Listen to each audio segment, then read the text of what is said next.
bonus! Here is Sub-Zero from McFarlane's Mortal Kombat 11 line. This is a line I was actually very interested in, very excited about. Those of you who watch my channel, you know I'm a big fan of the Storm Collectibles Mortal Kombat line, the more classic stuff. When I found out McFarlane was doing the more modern stuff, I was hesitant at first, but then I've read that their Fortnite figures and some of their other stuff have really improved with articulation and posing from what I remember having McFarlane as a kid. So I'm eager to test this out, see what it looks like. Just found it today at GameStop, so let's get it open, see what this is all about. Alright, so here's Sub-Zero out of package. Now the first thing I do want to point out is that he fell. The first thing I want to point out is that the stand is actually on the inside of the package insert. You would take the whole thing out, and the stand is right here. You would have to like remove this to take it off there. I'm not going to do it right now, but just so you're aware, that's where it is. So, just for accessories real quick while he's taking a nap, you'll see his accessories go. He comes with 2 ice axes. They do look identical as far as I can tell. Unfortunately, they did warp a little bit in the package, so the handles are a little bit warped. It's an easy fix, kind of a bummer though. He also comes with a frozen skull / spine attachment, so that's really cool. Now let's look at Sub-Zero himself, and full disclosure, I had to apply a little bit of my trusty shock oil onto some of the joints inside the shoulders and inside the knees because I don't know what they did, but it didn't feel like those joints wanted to move, but now they move very well. How well, you may ask? Well, let's take a look.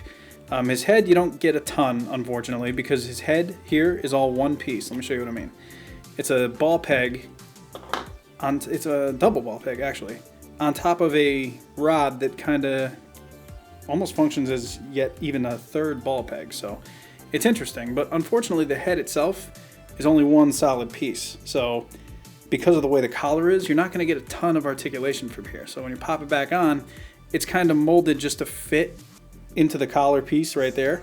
Honestly, so you can get a pretty decent amount of like up and down motion.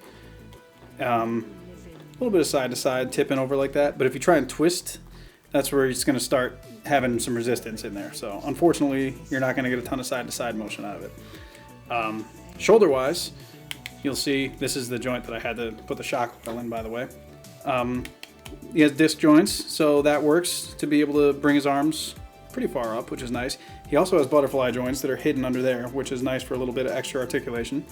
You do get double jointed elbows, which work pretty well, I gotta say. And his wrists, let me see if I can get a decent shot of this. It's a hinge, but it's also like plugged into both the wrist and the actual hand itself. So it's pretty nice. You can get a decent amount of articulation from it. If you wanted to like bend his hand in the opposite way, you could. You would just have to kind of like spin the joint inside the arm to be able to get it to do kind of like an up and down motion like that, as opposed to like an in and out like this. But it can be done, which honestly, that works really well. And as I'm going through, I'm kind of glossing over some of the details here, but you can see he has like a lot of his Lin Kuei armor and stuff on from kind of his default appearance in MK11, so I do like that. I can appreciate the details and like the buckles and everything that they did a good job with. There looks like there is some kind of a diaphragm joint in here. I'm not 100% sure though. Like you can see where there's a little split in the plastic. I don't know how much of that is actually going to be useful though with him, because he's got this, like his costume here is kind of like hindering that. His costume is like a softer plastic though, so it is a little bit more pliable, but yeah, still. It's kind of hard to get too much forward and back out of the ab crunch, although you can get a little bit. So yeah, not the worst I've ever seen, certainly. The legs, I thought that these pauldron type things and this thing in the front were going to make it difficult to move the legs, but they really don't. It's a soft enough plastic where the leg movement isn't too restricted by it, which is really nice. And you can get a decent amount of front to back as well with that. I will say that the way they engineered the actual joint, it's going to be tough to see past like all these hanging like daggers and everything. It's kind of like squared, like his butt is made of like a giant cube or something. I don't know. Good news is you don't really notice it because it's, you know, covered by a lot of his armor and stuff, but yeah, kind of an interesting design choice. Does have double jointed knee joints as well, which I do like. As I mentioned, I did have to put some shock oil in the top one because that seemed like it was stuck, but once you do that, you get great double knee joints in there. Like that range of motion is really, really nice. And lastly, moving on down, you get well, I should say right above the knee joint, you get like a thigh swivel, thigh cut, which is nice. And for the ankles, you do get a nice ankle hinge, and you do get a nice ankle rocker as well. So you should have no problems getting him to stand. And again, like the wrists, it actually will swivel here and here. So if you wanted to increase your articulation, you would have to like kind of swivel that. And then you would get even more of a ridiculous range of motion on that ankle, to the point where like it just looks like his ankle is broken, honestly. But that is an option you have. We'll twist this back here and take a look at the toe joint, which goes entirely too far. But, you know, it's nice to have that option. So overall, the articulation on this guy is very, very impressive for a McFarlane figure, because I mean, I remember McFarlane figures as a kid. I had like some of the movie Maniacs, and I had like the Terminator that had like, I think his arms and like maybe his waist moved, and that was all we got. So really cool. I'm impressed so far. And the detail work, I gotta say, McFarlane did a great job. If there's one thing I did trust McFarlane to be able to do, it was the work on the armor and the costumes and the detail, because McFarlane is known for, you know, doing pretty decent work with like the paint and all that kind of stuff. I say that, and I see a few little minor imperfections up in here, sorry. But you can see that the design work on like the Lin Kuei logos and everything are nicely done. The daggers look good. Unfortunately, they are, just from being in the package, like the sheets and stuff are a little bit bent, but again, that's an easy enough fix. And he has them like down here by his ankles as well. Yeah, overall, pretty impressive. Kind of going freeform here, but you can see he does have a good enough range of motion to get him into some pretty decent fighting stances. Again, with the head, it's kind of going to look awkward if you can see inside the collar there. Just the way that the mask is sculpted, it's going to leave that gap there. It's not the most appealing thing in the world, but honestly, you won't really notice it unless you're looking out for it if you just have this guy set up on a shelf or whatever. I'm digging it. So I already know the question on people's minds is, how does he look with the Storm Collectibles figure? So here's the answer to that. He is considerably taller than the Storm Collectibles version of Sub-Zero. But as I mentioned in my smoke review, I'm not sure if they're increasing kind of the scale of the Storm figures, because I know the original Ninja mold now is a little smaller than some of the figures they've been making lately, like Baraka and Smoke himself. So honestly, I'm not sure if this is just a markedly bigger scaled line, or if Storm is just kind of playing around with the scale a little bit. So here we see him next to MK3 Smoke and Storm Collectibles Goro, and to me this works perfectly. It might just be the case that these original Ninja figures are built smaller, and you know, maybe they're just intended to be smaller characters, I don't know. But if you're comparing McFarlane's line to some of the newer Storm Collectibles figures, it looks like they work pretty well together.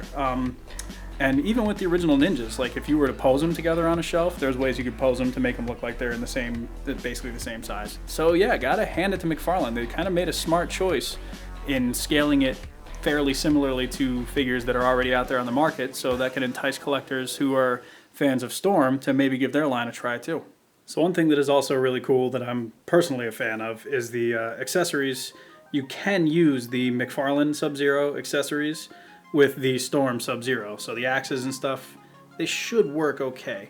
Unfortunately, a lot of the Storm figures accessories don't work with this one. So for example, his Ice Blast is designed to fit an open hand. And since the McFarlane figure doesn't have an open hand, it's just not gonna work. The good news is if you do have the Jazzwares MK9 Sub-Zero, first of all, throw the figure away because it's garbage, but the sword does work. So you will be able to give him some kind of a weapon from the earlier figures. So if for some reason, if you don't like the newer ones and you want the older one, go for it. Works.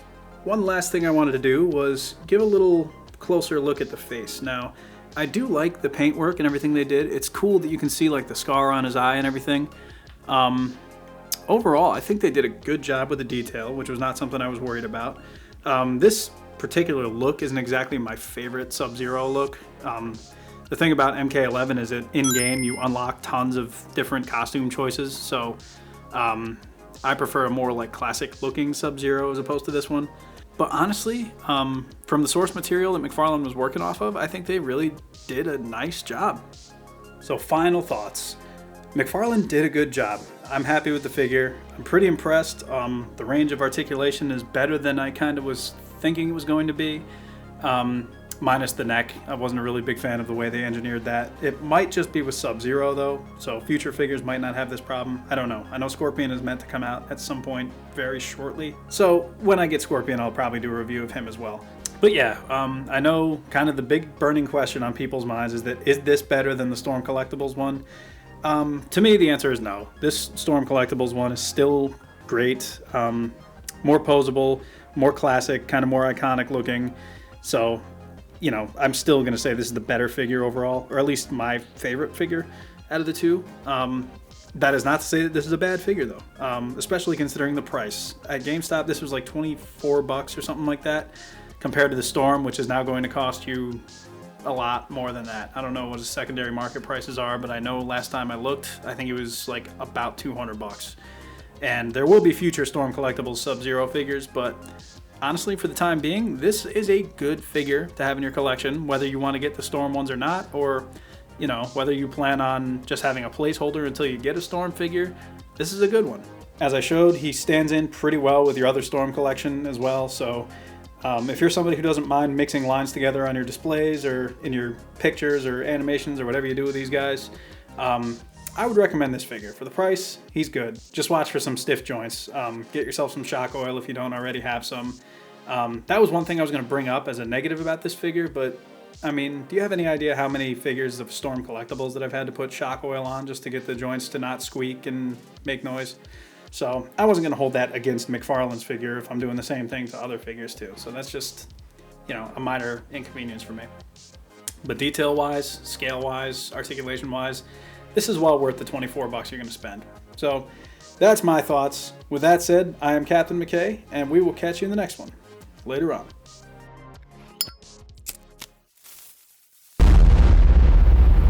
That's crispy.